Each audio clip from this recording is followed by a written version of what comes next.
Hello again.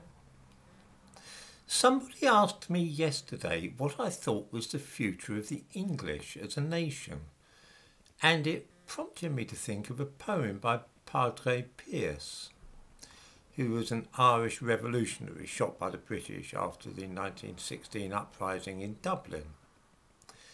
As I'm sure viewers know, Ireland was once a great kingdom, and at its centre was a ceremonial site known as Tara. Today this is just a grassy hill. Here is Padre Pierce's poem.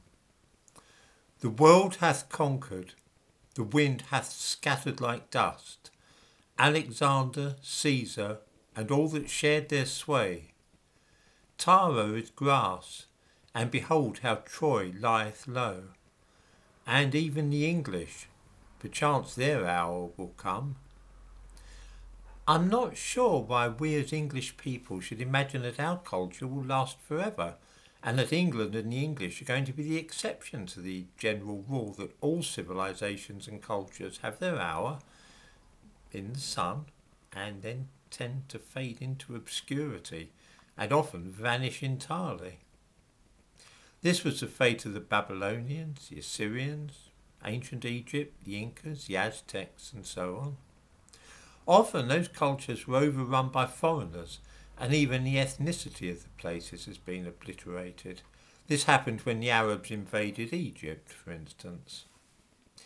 It looks entirely possible to me that England may be heading in the same direction, towards ethnic and cultural oblivion. I see signs of this all around. When I moved to Essex 20 years ago, my wife and I coined a slogan for the town we came to live in. It was, "Welcome to Loughton, the town immigration forgot." It was 100% white English in 1999. Today, on the way back from buying my newspaper, I was walking along Rectory Lane, the road which leads towards my home. Two things struck me. The first was passing the little church of St Nicholas, which, when we moved here, was an archetypal small English church. In the graveyard lies Sarah Catherine Martin, who wrote the nursery rhyme of Old Mother Hubbard. The wall around the graveyard dates back from the 16th century. It's the oldest structure locally.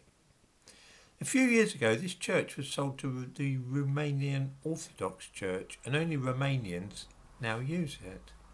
It's closed to English worshippers. I don't believe for a moment that those Romanians hold that church and recognise the grave of the woman who wrote Mother Hubbard in the same way that English people do. It really means the English cultural aspect of it has been lost forever. Shortly after I passed St Nicholas, I encountered two families of Afghans, the women wearing hijabs and traditional costume. These have been housed in the town, they're refugees. I see them about the streets. Whether because of the presence of the Romanian Orthodox Church or not, I couldn't say, but I'm also coming across many Eastern Europeans now who have moved to the area. I hear Romanian spoken by mothers with small children at least as often as I hear English these days in the street. In short, the character of the town is changing fast, and I can see that in another few years the English will at best make up 50% of the population. This same process is happening over the entire country, of course, even in the smallest of English villages and towns. Little by little, our own distinctive culture is being overlaid and eroded.